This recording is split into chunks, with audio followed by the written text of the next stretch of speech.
दोस्तों, इस क्लास में आप सभी का हार्दिक स्वागत है। इस वीडियो में हम कक्षा 9 सामाजिक विज्ञान समकालीन विश्व एवं भारत भाग 1 का अध्याय दूसरा पढ़ने जा रहे हैं। इस अध्याय का शीर्षक है यूरोप में समाजवाद एवं रूसी क्रांति। तो आइए देखिए, सबसे पहले टॉपिक है सामाजिक परिवर्तन का युग। देखिए, पिछले अध्याय में आपने फ्रांसीसी क्रांति के बाद यूरोप में फैलते जा रहे स्वतंत्रता और समानता के शक्तिशाली विचारों के बारे में पढ़ा। फ्रांसीसी क्रांति ने सामाजिक संरचना के क्षेत्र में आमूल परिवर्तन की संभावनाओं का सूत्रपात कर दिया था, जैसा कि आप पढ़ चुके हैं। 18वीं सदी से पहले फ्रांस का समाज मोटे तौर पर एस्टेट्स और श्रेणियों में बंटा हुआ था। समाज की आर्थिक और सामाजिक सतह पर कुलीन वर्ग और शर्ष का नियंत्रण था, लेकिन क्रांति के बाद इस संरचना को बदलना संभव दिखाई देने लगा। यूरोप और एशिया सहित दुनिया के बहुत सारे हिस्सों में व्यक्तिगत अधिकारों के स्वरूप और सामाजिक सतह पर किसका नियंत्रण हो, इस पर चर्चा छिड़ गई। भारत में भी राजा राममोहन राय और डेरोजियो ने फ्रांसीसी क्रांति के महत्व का उल्लेख किया। और भी बहुत सारे लोग क्रांति पश्चात यूरोप की स्थितियों के बारे में चल रही बहस में कूद पड़े। आगे चलकर उपनिवेशों में घटी घटनाओं ने भी इन विचारों को एक नया रूप प्रदान करने में योगदान दिया, मगर यूरोप में भी सभी लोग आमूल समाज परिवर्तन के पक्ष में नहीं थे। इस सवाल पर सबकी अलग अलग राय थी।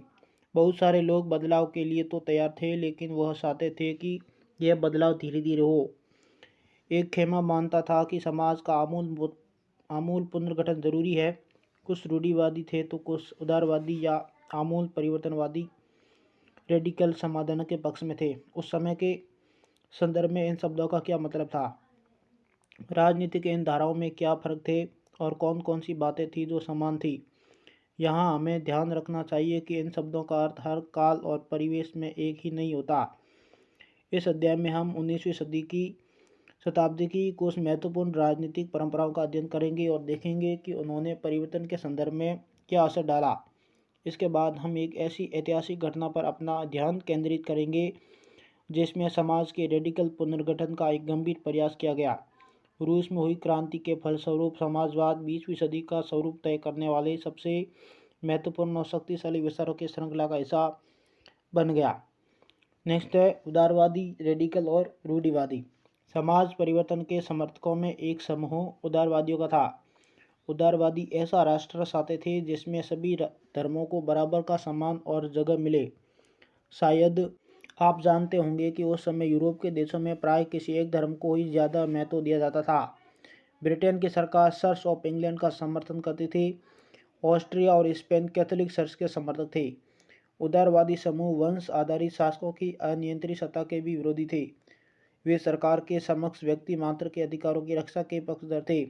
उनका कहना था कि सरकार को किसी के अधिकारों का आनंद करने या उन्हें छीनने का अधिकार नहीं दिया जाना चाहिए। यह समूह प्रतिनिधित्व पर आधारित एक ऐसी निर्वासित सरकार के पक्ष में था जो शासकों और अफसरों के प्रभाव से मुक्त और सुप्रशिक्षित न्यायपालिका द्वारा स्थापित किए गए कानूनों के अनुसार शासन कार्य चलाए।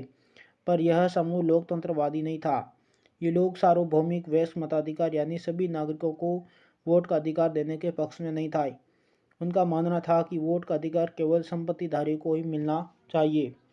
इसके विपरीत रेडिकल समूह के लोग ऐसी सरकार के पक्ष में थे जो देश की आबादी के बहुमत के समर्थन पर आधारित हो। इनमें से बहुत सारे लोग महिला मताधिकार आंदोलन के भी समर्थक थे। उदारवादियों के विपरीत ये लोग बड़े जमींदारों और संपन्न उद्योगपतियों को प्राप्त किसी भी तरह के विशेष अधिकार के खिलाफ थे। वे निजी संपत्ति के विरोधी नहीं थे, लेकिन केवल कुछ लोगों के पास संपत्ति के संकेंद्रण का विरोध जरूर करते थे। रूढ़िवादी तबका रेडिकल और उदारवादी दोनों के खिलाफ था, मगर फ्रांसीसी क्रांति के बाद तो रूढ़िवादी भी बदलाव की ज़रूरत को स्वीकार करने लगे थे। पुराने समय में यानी 18वीं शताब्दी में रूढ़िवादी आमतौर पर परिवर्तन के विचारों का विरोध करते थे, लेकिन 19वीं सदी तक आते आते वे भी मानने लगे थे कि कुछ परिवर्तन आवश्यक हो गया है। परंतु वह चाहते थे कि अतीत का सम्मान किया जाए, अर्थात अतीत को पूरी तरह ठुकराया न जाए और बदलाव की प्रक्रिया धीमी हो। फ्रांसीसी क्रांति के बाद पैदा हुई राजनीतिक उथल पुथल के दौरान सामाजिक परिवर्तन पर केंद्रित इन विविध विचारों के बीच काफ़ी टकराव हुए। 19वीं सदी में क्रांति और राष्ट्रीय कायांतरण की विभिन्न कोशिशों ने इन सभी राजनीतिक धाराओं की सीमाओं और संभावनाओं को स्पष्ट कर दिया। नेक्स्ट है औद्योगिक समाज और सामाजिक परिवर्तन। ये राजनीतिक रुझान एक नए युग का द्योतक थे। यह दौर गहन सामाजिक एवं आर्थिक बदलाव का था। यह ऐसा समय था जब नए शहर बस रहे थे, नए नए औद्योगिक क्षेत्र विकसित हो रहे थे, रेलों का काफ़ी विस्तार हो चुका था और औद्योगिक क्रांति संपन्न हो चुकी थी। औद्योगिकीकरण ने औरतों, आदमी और बच्चों सबको कारखानों में ला दिया। काम के घंटे यानी पाली बहुत लंबी होती थी और मजदूरी बहुत कम थी। बेरोजगारी आम समस्या थी। औद्योगिक वस्तु की मांग में गिरावट जाने पर तो बेरोजगारी और बढ़ जाती थी। शहर तेजी से बसते और फैलते जा रहे थे, इसलिए आवास और साफ सफाई का काम भी मुश्किल होता जा रहा था। उदारवादी और रेडिकल दोनों ही इन समस्याओं का हल खोजने की कोशिश कर रहे थे। लगभग सभी उद्योग व्यक्तिगत स्वामित्व में थे। बहुत सारे रेडिकल और उदारवादियों के पास भी काफ़ी संपत्ति थी और उनके यहाँ बहुत सारे लोग नौकरी करते थे। उन्होंने व्यापार या औद्योगिक व्यवसायों के जरिए धन दौलत इकट्ठा की थी, इसलिए वह चाहते थे कि इस तरह के प्रयासों को ज़्यादा से ज़्यादा बढ़ावा दिया जाए। उन्हें लगता था कि अगर मजदूर स्वस्थ हो और नागरिक पढ़े लिखे हो तो इस व्यवस्था का भरपूर लाभ लिया जा सकता है। ये लोग जन्मजात मिलने वाले विशेष अधिकारों के विरुद्ध थे। व्यक्तिगत प्रयास, श्रम और उद्यमशीलता में उनका गहरा विश्वास था। उनकी मान्यता थी कि यदि हर एक को व्यक्तिगत स्वतंत्रता दी जाए, गरीबों को रोजगार मिले और जिनके पास पूंजी है उन्हें बिना रोक टोक काम करने का मौका दिया जाए, तो समाज तरक्की कर सकता है। इसी कारण 19वीं सदी के शुरुआती दशकों में समाज परिवर्तन के इच्छुक बहुत सारे कामकाजी स्त्री पुरुष उदारवादी और रेडिकल समूहों व पार्टियों के इर्द गिर्द गोलबंद हो गए थे। यूरोप में 1815 में जिस तरह की सरकारें बनी, उनसे छुटकारा पाने के लिए कुछ राष्ट्रवादी, उदारवादी और रेडिकल आंदोलनकारी क्रांति के पक्ष में थे। फ्रांस, इटली, जर्मनी और रूस में ऐसे लोग क्रांतिकारी हो गए और राजाओं के तख्तापलट का प्रयास करने लगे। राष्ट्रवादी कार्यकर्ता क्रांति के जरिए ऐसे राष्ट्रों की स्थापना करना चाहते थे जिनमें सभी नागरिकों को समान अधिकार प्राप्त हो। 1815 के बाद इटली के राष्ट्रपति गिसेपे मेज़ीनी ने यही लक्ष्य प्राप्त करने के लिए अपने समर्थकों के साथ मिलकर राजा के खिलाफ साजिश रची थी। भारत सहित दुनिया भर के राष्ट्रवादी उसकी रचनाओं को पढ़ते थे। नेक्स्ट है यूरोप में समाजवाद का आना। समाज के पुनर्गठन की संभव सबसे दूरगामी दृष्टि प्रदान करने वाली विचारधारा समाजवाद ही थी। 19वीं सदी के मध्य तक यूरोप में समाजवाद एक जाना पहचाना विचार था। उसकी तरफ बहुत सारे लोगों का ध्यान आकर्षित हो रहा था।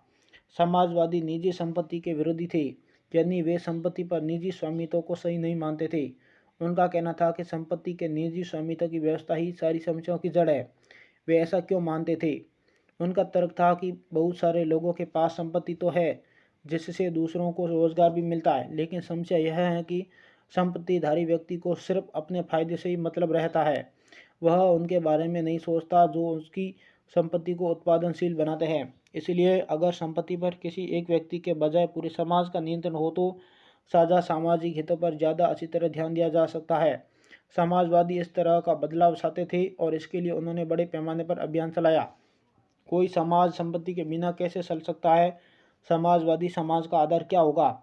समाजवादियों के पास भविष्य की कुछ एक बिल्कुल भिन्न दृष्टि थी। कुछ समाजवादियों को कोऑपरेटिव यानी सामूहिक उद्यम के विचार में दिलचस्पी थी। इंग्लैंड के जाने माने उद्योगपति रॉबर्ट ओवेन 1771 से 1858 ने इंडिया यान अमेरिका में नया समन्वय के नाम से एक नए तरह के समुदाय की रचना का प्रयास किया। कुछ समाजवादी मानते थे कि केवल व्यक्तिगत पहलकदमी से बहुत बड़े सामूहिक खेत नहीं बने जा सकते। वह चाहते थे कि सरकार अपनी तरफ से सामूहिक खेती को बढ़ावा दे। उदाहरण के लिए फ्रांस में लुई ब्लांक 1813 से 1882 चाहते थे कि सरकार पूंजीवादी उद्यमों की जगह सामूहिक उद्यमों को बढ़ावा दे। कोऑपरेटिव ऐसे लोगों के समूह थे जो मिलकर चीज़ें बनाते थे और मुनाफे को प्रत्येक सदस्य द्वारा किए गए काम के हिसाब से आपस में बांट देते थे। कार्ल मार्क्स और फ्रेडरिक एंगल्स ने इस दिशा में कई नए तर्क पेश किए। मार्क्स का विचार था कि औद्योगिक समाज पूंजीवादी समाज है। फैक्ट्रियों में लगी पूंजी पर पूंजीपतियों का स्वामित्व है और पूंजीपतियों का मुनाफा मजदूरों की मेहनत से पैदा होता है। मार्क्स का निष्कर्ष था कि जब तक निजी पूंजीपति इस तरह मुनाफे का संचय करते जाएंगे, तब तक मजदूरों की स्थिति में सुधार नहीं हो सकता। अपनी स्थिति में सुधार लाने के लिए मजदूरों को पूंजीवाद और निजी संपत्ति पर आधारित शासन को उखाड़ फेंकना होगा। मार्क्स का विश्वास था कि खुद को पूंजीवादी शोषण से मुक्त कराने के लिए मजदूरों को एक अत्यंत भिन्न किस्म का समाज बनाना होगा, जिसमें सारी संपत्ति पर पूरे समाज का यानी सामाजिक नियंत्रण और स्वामित्व रहेगा। उन्होंने भविष्य के इस समाज को साम्यवादी या कम्युनिस्ट समाज का नाम दिया।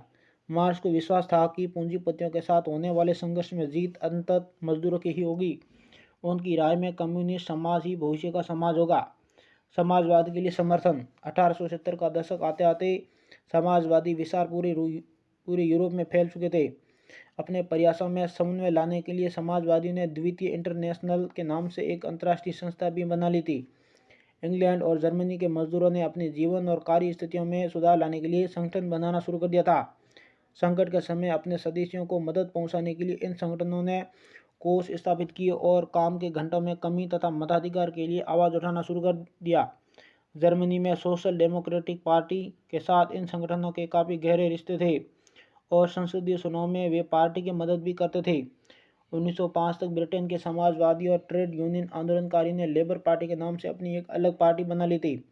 फ्रांस में भी सोशलिस्ट पार्टी के नाम से ऐसी ही एक पार्टी का गठन किया गया, लेकिन 1970 तक यूरोप में समाजवादी कहीं भी सरकार बनाने में कामयाब नहीं हो पाए।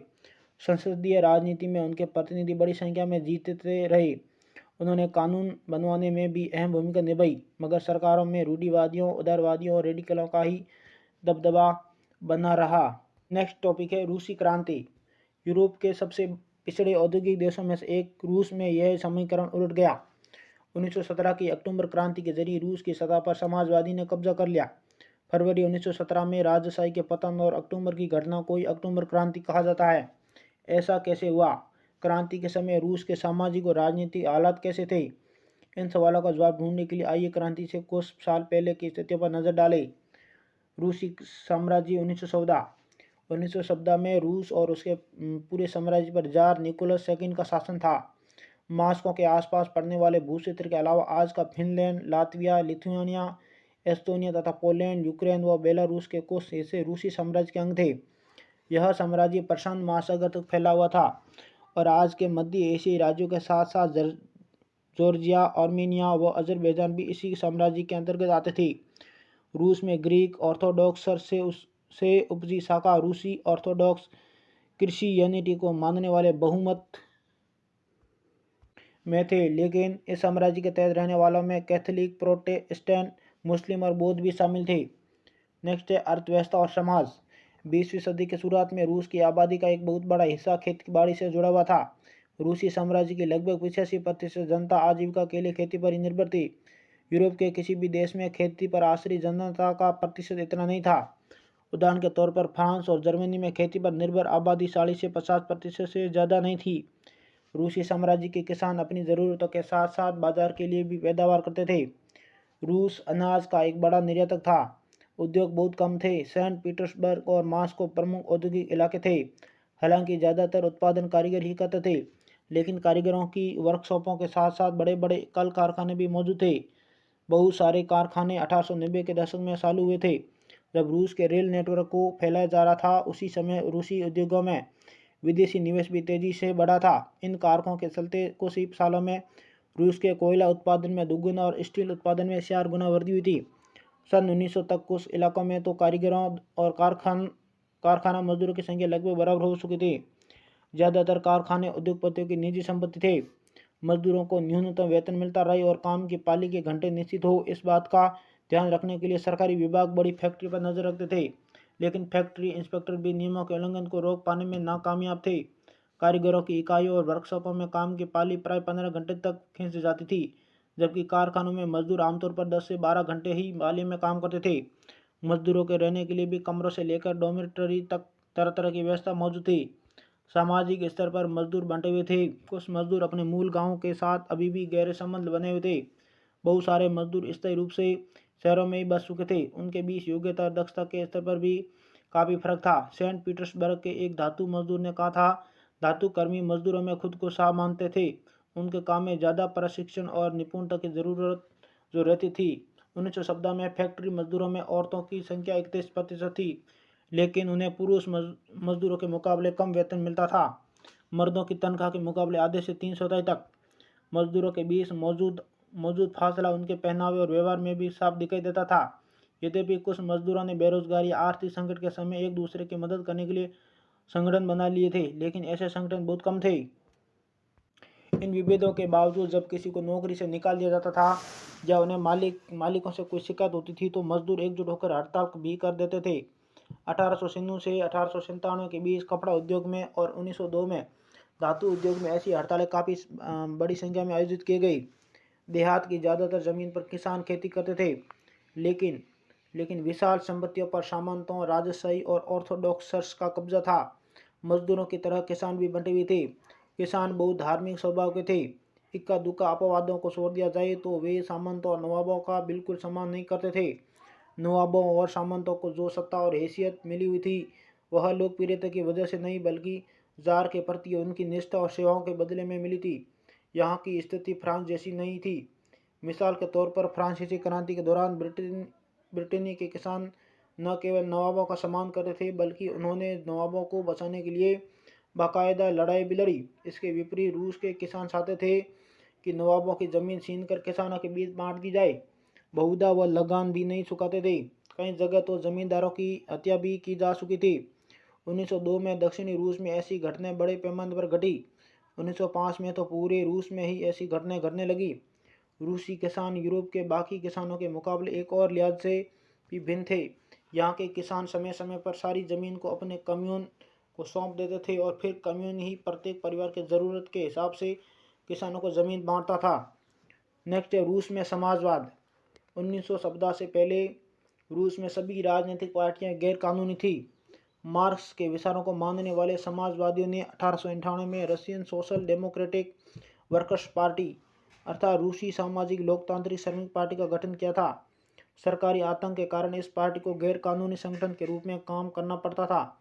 इस पार्टी का एक अखबार निकलता था। उसने मजदूरों को संगठित किया था और हड़ताल आदि कार्यक्रम आयोजित किए थे। कुछ रूसी समाजवादियों को लगता था कि रूसी किसान जिस तरह समय समय पर जमीन बांटते हैं उसे पता चलता है कि वह स्वाभाविक रूप से समाजवादी भावना वाले लोग हैं। इसी आधार पर उनका मानना था कि रूस में मजदूर नहीं बल्कि किसान ही क्रांति के मुख्य शक्ति बनेंगे।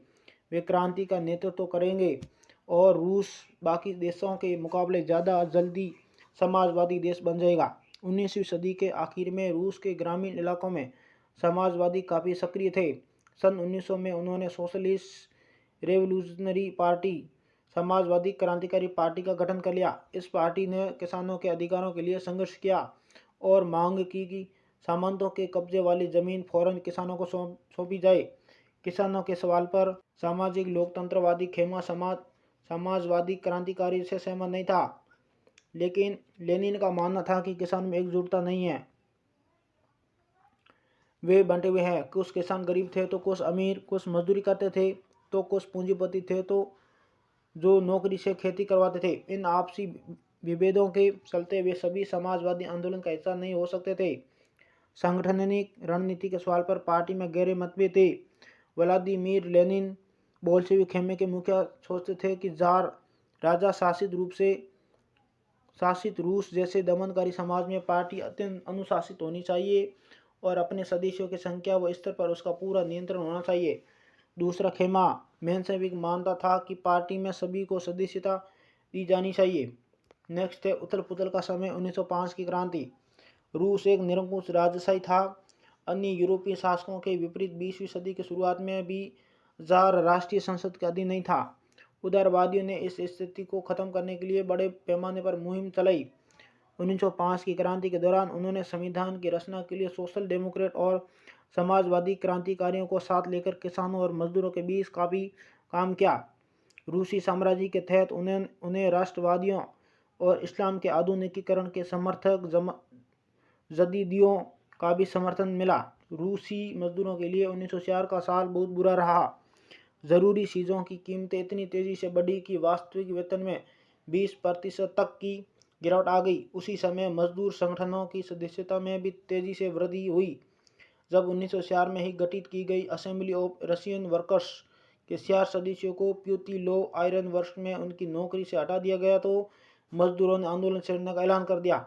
अगले कुछ दिनों के भीतर सेंट पीटर्सबर्ग के 1,10,00,000 से ज़्यादा मजदूर काम के घंटे घटाकर 8 घंटे किए जाने, वेतन में वृद्धि और कार्य स्थितियों में सुधार की मांग करते हुए हड़ताल पर चले गए। इसी दौरान जब पादरी गेपोन के नेतृत्व में मजदूरों का एक जुलूस विंटर पैलेस जार का महल के सामने पहुंचा तो पुलिस और कोसेक्स ने मजदूरों पर हमला बोल दिया। इस घटना में 100 से ज़्यादा मजदूर मारे गए और लगभग 300 घायल हुए। इतिहास में इस घटना को खूनी रविवार के नाम से याद किया जाता है। 1905 की क्रांति की शुरुआत इसी घटना से हुई थी।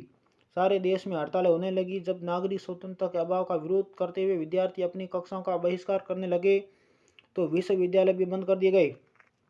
वकीलों, डॉक्टरों, इंजीनियरों और अन्य मध्यवर्गीय कामगारों ने संविधान सभा के गठन की मांग करते हुए यूनियन ऑफ यूनियंस की स्थापना कर दी। 1905 की क्रांति के दौरान जार ने एक निर्वासित परामर्शदाता संसद या ड्यूमा के गठन पर अपनी सहमति दे दी। क्रांति के समय कुछ दिन तक फैक्ट्री मजदूरों की बहुत सारी ट्रेड यूनियनें और फैक्ट्री कमेटियां भी अस्तित्व में रही। 1905 के बाद ऐसी ज़्यादातर कमेटियां और यूनियनें अनधिकृत रूप से काम करने लगी क्योंकि उन्हें गैरकानूनी घोषित कर दिया गया था। राजनीतिक गतिविधियों पर भी भारी पाबंदियां लगा दी गई। जार ने पहली ड्यूमा को मात्र 75 दिन के भीतर और पुनर्निर्वाचित दूसरी ड्यूमा को 3 महीने के भीतर बर्खास्त कर दिया। वह किसी तरह की जवाबदेही या अपनी सत्ता पर किसी तरह का अंकुश नहीं चाहता था। उसने मतदान कानूनों में फेरबदल करके तीसरी ड्यूमा में रूढ़िवादी राजनेताओं को भर डाला। उदारवादियों और क्रांतिकारियों को बाहर रखा गया। पहला विश्व युद्ध, रूसी साम्राज्य।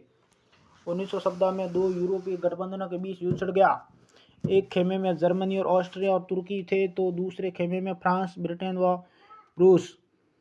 इन सभी देशों के पास विशाल वैश्विक साम्राज्य थे, इसलिए यूरोप के साथ साथ यह युद्ध यूरोप के बाहर भी फैल गया था। इसी युद्ध को पहला विश्व युद्ध कहा जाता है। इस युद्ध को शुरू में रूसियों का काफ़ी समर्थन मिला। जनता ने जार का साथ दिया, लेकिन जैसे जैसे युद्ध लंबा खिंचता गया, जार ने ड्यूमा में मौजूद मुख्य पार्टियों से सलाह लेना छोड़ दिया। उसके प्रति जन समर्थन कम होने लगा। जर्मनी विरोधी भावनाएं दिनों दिन बलवती होने लगी। जर्मनी विरोधी भावनाओं के कारण ही लोगों ने सेंट पीटर्सबर्ग का नाम बदलकर पेत्रोग्राद रख दिया, क्योंकि सेंट पीटर्सबर्ग जर्मन नाम था। जारीना, जार की पत्नी महारानी अलेक्सांद्रा के जर्मन मूल का होने और उसके घटिया सलाहकारों, खास तौर से रासपुतिन नामक एक सन्यासी ने राजशाही और अलोकप्रिय बना दिया। प्रथम विश्व युद्ध के पूर्वी मोर्चे पर चल रही लड़ाई पश्चिमी मोर्चे की लड़ाई से भिन्न थी। पश्चिम में सैनिक पूर्वी फ्रांस की सीमा पर बनी खाइयों से लड़ाई लड़ रहे थे, जबकि पूर्वी मोर्चे पर सेना ने काफ़ी बड़ा फासला तय कर लिया था। इस मोर्चे पर बहुत सारे सैनिक मौत के मुंह में जा चुके थे। सेना की पराजय ने रूसियों का मनोबल तोड़ दिया। 1917 से 1916 के बीच जर्मनी और ऑस्ट्रिया में रूसी सेनाओं को भारी पराजय झेलनी पड़ी। 1917 तक 70 लाख लोग मारे जा चुके थे। पीछे हटती रूसी सेनाओं ने रास्ते में पड़ने वाली फसलों और इमारतों को भी नष्ट कर डाला ताकि दुश्मन की सेना वहां टिक ही नहीं सके। फसलों और इमारतों के विनाश से रूस में 30 लाख से ज़्यादा लोग शरणार्थी हो गए। इन हालत ने सरकार और जार दोनों को अलग प्रिय बना दिया। सिपाही भी युद्ध से तंग आ चुके थे, अब वे लड़ना नहीं चाहते थे। युद्ध से उद्योगों पर भी बुरा असर पड़ा। रूस के अपने उद्योग तो वैसे भी बहुत कम थे, अब तो बाहर से मिलने वाली आपूर्ति भी बंद हो गई, क्योंकि बाल्टिक समुद्र में जिस रास्ते से विदेशी औद्योगिक सामान आते थे उस पर जर्मनी का कब्जा हो चुका था। यूरोप के बाकी देशों के मुकाबले रूस के औद्योगिक उपकरण ज़्यादा तेजी से बेकार होने लगे। 1916 तक रेलवे लाइनें टूटने लगी। 80 सेहत वाले मर्दों को युद्ध में झोंक दिया गया। देश भर में मजदूरों की कमी पड़ने लगी और ज़रूरी सामान बनाने वाली छोटी छोटी वर्कशॉप ठप होने लगी। ज़्यादातर अनाज सैनिकों का पेट भरने के लिए मोर्चे पर भेजे जाने लगा। शहरों में रहने वालों के लिए रोटी और आटे की किल्लत पैदा हो गई। 1916 के सर्दियों में रोटी की दुकानों पर अक्सर दंगे होने लगे। अगला टॉपिक है पेट्रोग्राद में फरवरी क्रांति। सन 1917 की सर्दियों में राजधानी पेट्रोग्राद की हालत बहुत खराब थी। ऐसा लगता था मानो जनता में मौजूद भिन्नताओं को ध्यान में रखकर ही शहर की बनावट तय की गई थी। मजदूरों के क्वार्टर और कारखाने नेवा नदी के दाएं तट पर थे। बाएं किनारे पर फैशनेबल इलाके, विंटर पैलेस और सरकारी इमारतें थी। जिस महल में ड्यूमा की बैठक होती थी वह भी इसी तरफ था। फरवरी में मजदूरों के इलाके में खाद्य पदार्थों की भारी कमी पैदा हो गई। उस साल ठंड भी कुछ ज़्यादा पड़ी थी। भीषण कोहरा और बर्फबारी हुई थी। संसदीय प्रतिनिधि चाहते थे कि निर्वासित सरकार बसी रहे, इसलिए वह जार द्वारा ड्यूमा को भंग करने के लिए की जा रही कोशिशों का विरोध कर रहे थे। 22 फरवरी को दाएं तट पर स्थित एक फैक्ट्री में तालाबंदी घोषित कर दी गई। अगले दिन इस फैक्ट्री के मजदूरों के समर्थन में 50 फैक्ट्रियों के मजदूरों ने भी हड़ताल का ऐलान कर दिया। बहुत सारे कारखानों में हड़ताल का नेतृत्व औरतें कर रही थी। इसी दिन को बाद में अंतर्राष्ट्रीय महिला दिवस का नाम दिया गया। आंदोलनकारी जनता बस्ती पार करके राजधानी के बीचों बीच नेवस्की प्रोस्पेक्ट तक आ गई। इस समय तक कोई राजनीतिक पार्टी आंदोलन को सक्रिय रूप से संगठित और संचालित नहीं कर रही थी। जब फैशनेबल रिहायशी इलाकों और सरकारी इमारतों को मजदूरों ने घेर लिया तो सरकार ने कर्फ्यू लगा दिया। शाम तक प्रदर्शनकारी तितर बितर हो गए, लेकिन 24 और 25 तारीख को वह फिर एकटा होने लगे। सरकार ने उन पर नज़र रखने के लिए घुड़सवार सैनिकों और पुलिस को तैनात कर दिया। रविवार 25 फरवरी को सरकार ने ड्यूमा को बर्खास्त कर दिया। सरकार के इस फैसले के खिलाफ राजनीतिज्ञ बयान देने लगे। 26 तारीख को प्रदर्शनकारी बहुत बड़ी संख्या में बाएं तट के इलाके में इकट्ठा हो गए। 27 को उन्होंने पुलिस मुख्यालयों पर हमला करके उन्हें तहस नहस कर दिया। रोटी, तनख्वाह, काम के घंटों में कमी और लोकतांत्रिक अधिकारों के पक्ष में नारे लगाते असंख्य लोग सड़कों पर जमा हो गए। सरकार ने स्थिति पर नियंत्रण कायम करने के लिए एक बार फिर घुड़सवार सैनिकों को तैनात कर दिया, लेकिन घुड़सवार सैनिकों की टुकड़ियों ने प्रदर्शनकारी पर गोली चलाने से इनकार कर दिया। गुस्साए सिपाही ने एक रेजिमेंट की बैरक में अपने ही एक अफसर पर गोली चला दी। 3 दूसरी रेजिमेंटों ने भी बगावत कर दी और हड़ताली मजदूरों के साथ आ मिले। उस शाम को सिपाही और मजदूर एक सोवियत या परिषद का गठन करने के लिए उसी इमारत में जमा हुए जहां अब तक ड्यूमा की बैठक हुआ करती थी। यहीं से पेट्रोग्राद सोवियत का जन्म हुआ। अगले दिन एक प्रतिनिधिमंडल जार से मिलने गया। सैनिक कमांडरों ने उसे सलाह दी कि वह राजगद्दी छोड़ दे। उसने कमांडरों की बात मान ली और 2 मार्च पर गद्दी छोड़ दी। सोवियत और ड्यूमा के नेताओं ने देश का शासन चलाने के लिए एक अंतरिम सरकार बना ली। तय किया गया कि रूस के भविष्य के बारे में फैसला लेने की जिम्मेदारी संविधान सभा को सौंप दी जाए और उसका चुनाव सार्वभौमिक वयस्क मताधिकार के आधार पर किया जाए। फरवरी 1917 में राजशाही को गद्दी से हटाने वाली क्रांति का झंडा पेट्रोग्राद की जनता के हाथों में था। नेक्स्ट है फरवरी के बाद। अंतरिम सरकार में सैनिक अधिकारी, भूस्वामी और उद्योगपति प्रभावशाली थे। उनमें उदारवादी और समाजवादी जल्दी से जल्दी निर्वासित सरकार का गठन चाहते थे। जनसभा करने और संगठन बनाने पर लगी पाबंदी हटा ली गई। हालांकि निर्वासन का तरीका सब जगह एक जैसा नहीं था, लेकिन पेट्रोग्राद सोवियत की तर्ज पर सब जगह सोवियतें बना ली गई। अप्रैल 1917 में बोल्शेविकों के निर्वासित नेता व्लादिमीर लेनिन रूस लौट गए। लेनिन के नेतृत्व में बोल्शेविक 1914 से युद्ध का विरोध कर रहे थे। उनका कहना था कि अब सोवियतों को सत्ता अपने हाथों में ले लेनी चाहिए। लेनिन ने बयान दिया कि युद्ध समाप्त किया जाए, सारी जमीन किसानों के हवाले की जाए और बैंकों का राष्ट्रीयकरण किया जाए। इन 3 मांगों को लेनिन की अप्रैल थीसिस के नाम से जाना जाता है। उन्होंने ये भी सुझाव दिया कि अब अपने रेडिकल उद्देश्यों को स्पष्ट करने के लिए बोल्शेविक पार्टी का नाम कम्युनिस्ट पार्टी रख दिया जाए। बोल्शेविक पार्टी के ज़्यादातर लोगों को अप्रैल थीसिस के बारे में सुनकर काफ़ी हैरानी हुई। उन्हें लगता था कि अभी समाजवादी क्रांति के लिए सही वक्त नहीं आया है, इसलिए फिलहाल अंतरिम सरकार को ही समर्थन दिया जाना चाहिए। लेकिन अगले कुछ महीनों की घटनाओं ने उनकी सोच बदल दी। गर्मियों में मजदूर आंदोलन और फैल गया। औद्योगिक इलाकों में फैक्ट्री कमेटियां बनाई गई। इन कमेटियों के माध्यम से मजदूर फैक्ट्री चलाने के मालिकों के तौर तरीकों पर सवाल खड़ा करने लगे। ट्रेड यूनियनों की तादाद बढ़ने लगी। सेना में सिपाहियों की समितियां बनने लगी। जून में लगभग 500 सोवियतों ने अखिल रूसी सोवियत कांग्रेस में अपने प्रतिनिधि भेजे।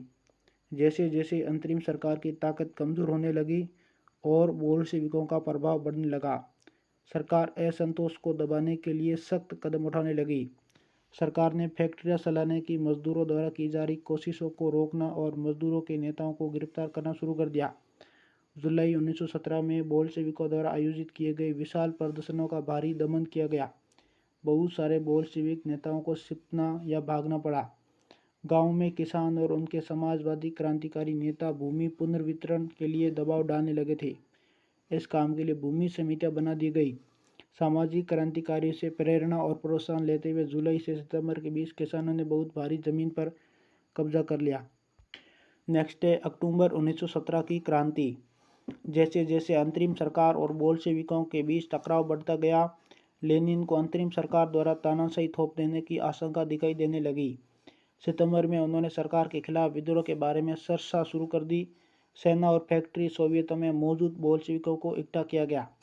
16 अक्टूबर 1917 को लेनिन ने पेट्रोग्राद सोवियत और बोल्शेविक पार्टी को सत्ता पर कब्जा करने के लिए राजी कर लिया। सत्ता पर कब्जे के लिए लियोन ट्रोट्स्की के नेतृत्व में सोवियत की ओर से एक सैनिक क्रांतिकारी समिति का गठन किया गया। इस बात का खुलासा नहीं किया गया कि योजना को किस दिन लागू किया जाएगा। 24 अक्टूबर को विद्रोह शुरू हो गया।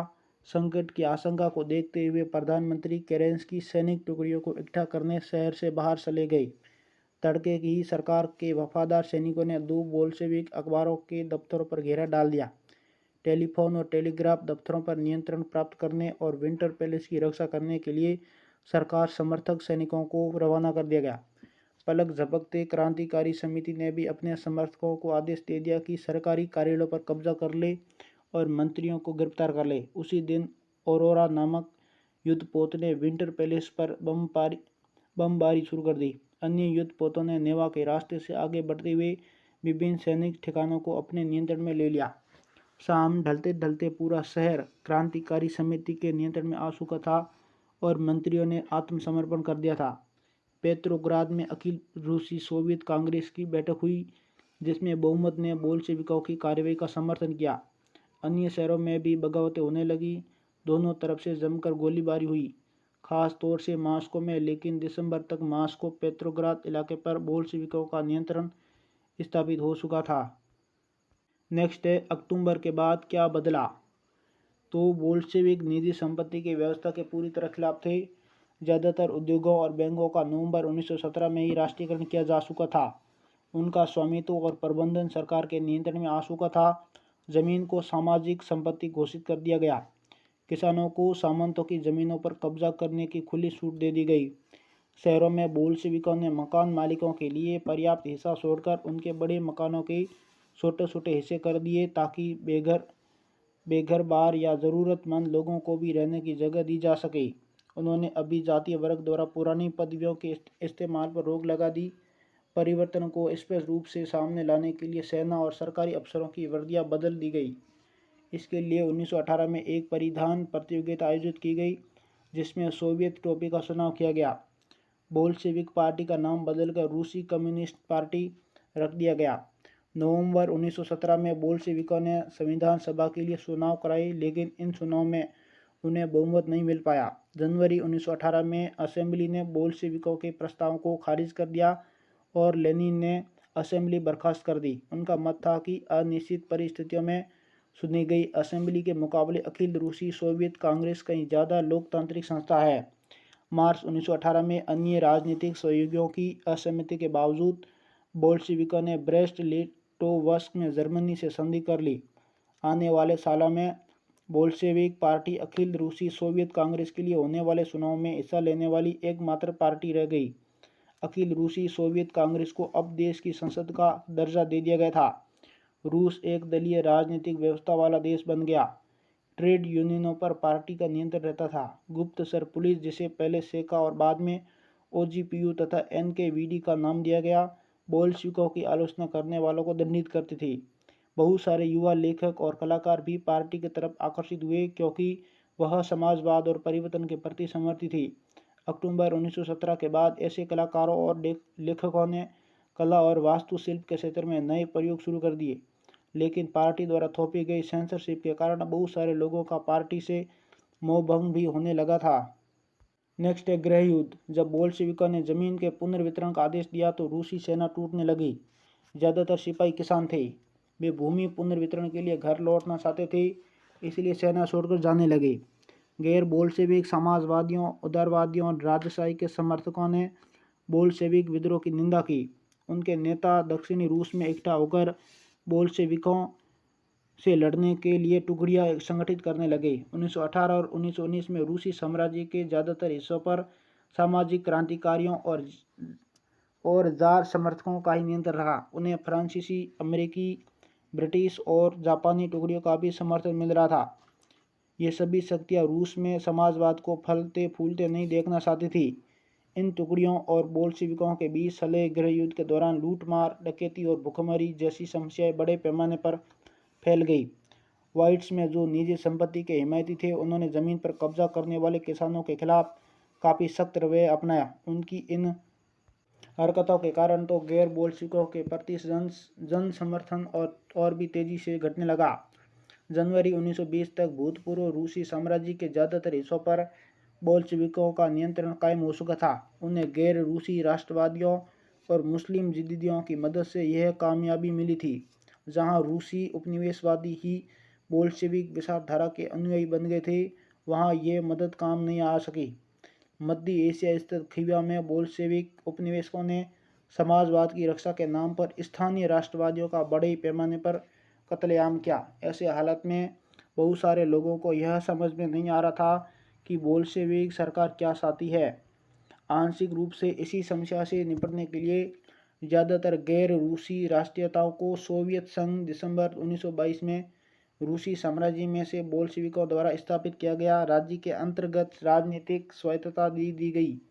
लेकिन क्योंकि बोल्शेविकों ने स्थानीय सरकारों पर कई अलोकप्रिय और सख्त नीतियां जैसे घुमंतुवाद की रोकथाम की कड़ी कोशिशें थोप दी थी, इसलिए विभिन्न राष्ट्रीयताओं का विश्वास जीतने के प्रयास आंशिक रूप से ही सफल हो पाए। नेक्स्ट है समाजवादी समाज का निर्माण। गृह युद्ध के दौरान बोल्शेविकों ने उद्योगों और बैंकों के राष्ट्रीयकरण को जारी रखा। उन्होंने किसानों को उस जमीन पर खेती की छूट दे दी जिसका सामाजिकरण किया जा चुका था। जब्त किए गए खेतों का इस्तेमाल बोल्शेविक यह दिखाने के लिए करते थे कि सामूहिकता क्या होती है। शासन के लिए केंद्रीकृत नियोजन की व्यवस्था लागू की गई। अफसर इस बात का हिसाब लगाते थे कि अर्थव्यवस्था किस तरह काम कर सकती है। इस आधार पर वे 5 साल के लिए लक्ष्य तय कर देते थे। इसी आधार पर उन्होंने पंचवर्षीय योजनाएं बनानी शुरू की।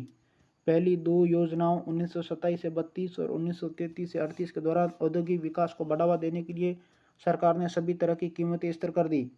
केंद्रीकृत नियोजन से आर्थिक विकास को काफ़ी गति मिली। औद्योगिक उत्पादन बढ़ने लगा। 1929 से 1933 के बीच तेल, कोयले और स्टील के उत्पादन में 100% वृद्धि हुई। नए नए औद्योगिक शहर अस्तित्व में आए, मगर तेज निर्माण कार्य के दबाव में कार्य स्थितियां खराब होने लगी। मैग्निटोगोर्स्क शहर में एक स्टील संयंत्र का निर्माण कार्य 3 साल के भीतर पूरा कर लिया गया। इस दौरान मजदूरों को बड़ी सख्त जिंदगी गुजारनी पड़ी, जिसका नतीजा यह हुआ कि पहले ही साल में 550 बार काम रुका। रिहायशी क्वार्टरों में जोड़ों में शौचालय जाने के लिए 40 डिग्री कम तापमान पर लोग 100वीं मंजिल से उतरकर सड़क के पार दौड़कर जाते थे। एक विस्तारित शिक्षा व्यवस्था विकसित की गई और फैक्ट्री कामगारों एवं किसानों को विश्वविद्यालयों में दाखिला दिलाने के लिए खास इंतजाम किए गए। महिला कामगारों के बच्चों के लिए फैक्ट्रियों में बालवाड़ियाँ खोल दी गई। सस्ती स्वास्थ्य सेवा उपलब्ध कराई गई। मजदूरों के लिए आदर्श रिहायशी मकान बनाए गए। लेकिन इन सारी कोशिशों के नतीजे सभी जगह एक जैसे नहीं रहे, क्योंकि सरकारी संसाधन सीमित थे। नेक्स्ट है स्टालिनवाद और सामूहिकीकरण। नियोजित अर्थव्यवस्था का शुरुआती दौर खेती के सामूहिकीकरण से पैदा हुई तबाही से जुड़ा हुआ था। 1927 से 1928 के आसपास रूस के शहरों में अनाज का भारी संकट पैदा हो गया था। सरकार ने अनाज की कीमत तय कर दी थी। उससे ज़्यादा कीमत पर कोई अनाज नहीं बेच सकता था, लेकिन किसान उस कीमत पर सरकार को अनाज बेचने के लिए तैयार नहीं थे। लेनिन के बाद पार्टी की कमान संभाल रहे स्टालिन ने स्थिति से निपटने के लिए कड़े कदम उठाए। उन्हें लगता था कि अमीर किसान और व्यापारी कीमत बढ़ने की उम्मीद में अनाज नहीं बेच रहे हैं। स्थिति पर काबू पाने के लिए सट्टेबाजी पर अंकुश लगाना और व्यापारियों के पास जमा अनाज को जब्त करना जरूरी था। 1928 में पार्टी के सदस्यों ने अनाज उत्पादक इलाकों का दौरा किया। उन्होंने किसानों से जबरन अनाज खरीदा और कुलकों के ठिकानों पर छापे मारे। रूस में संपन्न किसानों को कुलक कहा जाता था। जब इसके बाद भी अनाज की कमी बनी रही तो खेतों के सामूहिकीकरण का फैसला लिया गया। इस फैसले के पक्ष में एक तर्क दिया गया कि अनाज की कमी इसलिए है क्योंकि खेत बहुत छोटे छोटे हैं। 1917 के बाद जमीन किसानों को सौंप दी गई थी। फलस्वरूप ज़्यादातर किसानों के पास छोटे खेत थे जिनका आधुनिकीकरण नहीं किया जा सकता था। आधुनिक खेत विकसित करने और उन पर मशीनों की सहायता से औद्योगिक खेती करने के लिए कुलकों का सफाया करना, किसानों से जमीन छीनना और राज्य नियंत्रित यानी सरकारी नियंत्रण वाले विशालकाय खेत बनाना जरूरी माना गया। इसी के बाद स्टालिन का सामूहिकीकरण कार्यक्रम शुरू हुआ। 1929 से पार्टी ने सभी किसानों को सामूहिक खेती में काम करने का आदेश जारी कर दिया। ज़्यादातर जमीन और साजो सामान सामूहिक खेतों के स्वामित्व में सौंप दिए गए। सभी किसान सामूहिक खेतों पर काम करते थे और कोल खोज के मुनाफे को सभी किसानों के बीच बांट दिया जाता था। इस फैसले से गुस्साए किसानों ने सरकार का विरोध किया और वे अपने जानवरों को खत्म करने लगे। 1929 से 1931 के बीच मवेशियों की संख्या में एक तिहाई कमी आ गई। सामूहिकीकरण का विरोध करने वालों को सख्त सजा दी जाती थी। बहुत सारे लोगों को निर्वासन या देश निकाला दे दिया गया। सामूहिकीकरण का विरोध करने वाले किसानों का कहना था कि वे न तो अमीर हैं और न ही समाजवाद के विरोधी है। वे बस विभिन्न कारणों से सामूहिक खेतों पर काम नहीं करना चाहते थे। स्टालिन सरकार ने सीमित स्तर पर स्वतंत्र किसानी की व्यवस्था भी जारी रहने दी, लेकिन ऐसे किसानों को कोई खास मदद नहीं दी जाती थी। सामूहिकीकरण के बावजूद उत्पादन में नाटकीय वृद्धि नहीं हुई, बल्कि 1930-33 की खराब फसल के बाद तो सोवियत इतिहास का सबसे बड़ा अकाल पड़ा, जिसमें 40 लाख से ज़्यादा लोग मारे गए। पार्टी में भी बहुत सारे लोग नियोजित अर्थव्यवस्था के अंतर्गत औद्योगिक उत्पादन में पैदा हो रही भ्रम और सामूहिकीकरण के परिणामों की आलोचना करने लगे थे। स्टालिन और उनके सहयोगियों ने ऐसे आलोचकों पर समाजवाद के खिलाफ साजिश रचने का आरोप लगाया। देश भर में बहुत सारे लोगों पर इसी तरह के आरोप लगाए गए और 1939 तक आते आते 20 लाख से ज़्यादा लोगों को या तो जेलों में या श्रम शिविरों में भेज दिया गया। ज़्यादातर लोगों ने ऐसा कोई अपराध नहीं किया था, लेकिन उनकी सुनने वाला कोई नहीं था। बहुत सारे लोगों को यातनाएं दे देकर उनसे इस आशय के बयान लिखवा लिए गए कि उन्होंने समाजवाद के विरुद्ध साजिश में हिस्सा लिया है, और इसी आधार पर उन्हें मार दिया गया। इनमें कई प्रतिभावान पेशेवर लोग थे। नेक्स्ट है रूसी क्रांति और सोवियत संघ का वैश्विक प्रभाव। बोल्शिविकों ने जिस तरह सत्ता पर कब्जा किया था और जिस तरह उन्होंने शासन चलाया, उसके बारे में यूरोप की समाजवादी पार्टियां बहुत सहमत नहीं थी। लेकिन मेहनत काशों के राज्य की स्थापना की संभावना ने दुनिया भर के लोगों में एक नई उम्मीद जगा दी थी। बहुत सारे देशों में कम्युनिस्ट पार्टियों का गठन किया गया, जैसे इंग्लैंड में communist party of great Britain की स्थापना की गई। बोल्शिविकों ने उपनिवेशों की जनता को भी उनके रास्ते का अनुसरण करने के लिए प्रोत्साहित किया। सोवियत संघ के अलावा भी बहुत सारे देशों के प्रतिनिधियों ने conference of the peoples of the east 1920 और बोल्शिविकों द्वारा बनाए गए कोमिंटर्न बोल्शेविक समर्थक समाजवादी पार्टियों का अंतर्राष्ट्रीय महासंघ में हिस्सा लिया था। कुछ विदेशियों को सोवियत संघ की communist university of the workers of the east में शिक्षा दी गई। जब दूसरा विश्व युद्ध शुरू हुआ, तब तक सोवियत संघ की वजह से समाजवाद को एक वैश्विक पहचान और हैसियत मिल चुकी थी, लेकिन 50 के दशक तक देश के भीतर भी लोग यह समझने लगे थे कि सोवियत संघ की शासन शैली रूसी क्रांति के आदर्शों के अनुरूप नहीं है। विश्व समाजवादी आंदोलन में भी इस बात को मान लिया गया था कि सोवियत संघ में सब कुछ ठीक ठाक नहीं चल रहा है। एक पिछड़ा हुआ देश महाशक्ति बन चुका था, उसके उद्योग और खेती विकसित हो चुके थे और गरीबों को भोजन मिल रहा था, लेकिन वहाँ के नागरिकों को कई तरह की आवश्यक स्वतंत्रता नहीं दी जा रही थी और विकास परियोजनाओं को दमनकारी नीतियों के बल पर लागू किया गया था। 20वीं सदी के अंत तक एक समाजवादी देश के रूप में अंतर्राष्ट्रीय स्तर पर सोवियत संघ की प्रतिष्ठा काफ़ी कम रह गई थी। हालांकि वहाँ के लोग अभी भी समाजवाद के आदर्शों का सम्मान करते थे, लेकिन सभी देशों में समाजवाद के बारे में विविध प्रकार से व्यापक पुनर्विचार किया गया। इस प्रकार से हमारा यह पार्ट कंप्लीट हुआ। अब नेक्स्ट पार्ट में जल्द मिलेंगे, तब तक के लिए आप सभी को धन्यवाद।